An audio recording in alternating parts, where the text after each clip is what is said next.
বিশ্বকাপ যত গড়িয়ে আসছে বিশ্বকাপের আকর্ষণও বাড়ছে, কেননা একের পর এক দল ঘোষণা করছে। কয়েকদিন আগে ইন্ডিয়া, অস্ট্রেলিয়া কিংবা ইংল্যান্ড এবং সর্বশেষ ওমানও দল ঘোষণা করেছে, এবং এই কিছুক্ষণ আগে টি-20 বিশ্বকাপের জন্য দল ঘোষণা করেছে আফগানিস্তান ক্রিকেট দল। তাই মূলত জানবো এই ভিডিওর মাধ্যমে আফগানিস্তান যে দলটা ঘোষণা করেছে সেই দলে কারা কারা আছে। তার আগে যারা চ্যানেলটি সাবস্ক্রাইব করেননি তারা চ্যানেলটি সাবস্ক্রাইব করে পুরো ভিডিওটা দেখবেন, তাহলে জানতে পারবেন আফগানিস্তানের টি-20 বিশ্বকাপের দলে কারা কারা আছে। তাহলে দেরি না করে আমরা দেখে আসি।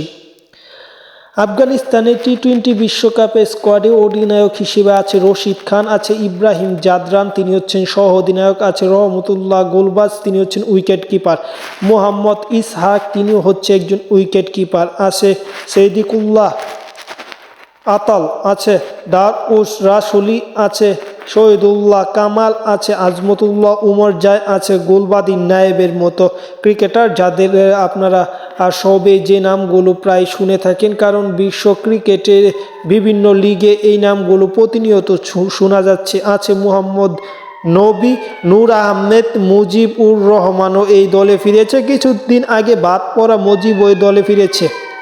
আছে নাবিউল হক, ফজল হক ফারুকি এবং আবদুল্লাহ, এবং রিজার্ভ বেঞ্চেও তারা কিছু ক্রিকেটার রেখেছে, যেখানে আল্লাহ গাজনফর, ইজাজ এবং জিয়াউর রহমানকে তারা দলে রেখেছেন রিজার্ভ বেঞ্চে। সব কিছু মিলিয়ে তারা শক্তিশালী দল। গত টি-20 বিশ্বকাপে সেমিফাইনাল খেলেছিল, এবারও তারা ফাইনাল খেললেও অবাক হওয়ার কিছু থাকবে না, কারণ এশিয়ার দ্বিতীয় ক্রিকেট দল, বর্তমানে সেরা ক্রিকেট দল আফগানিস্তান।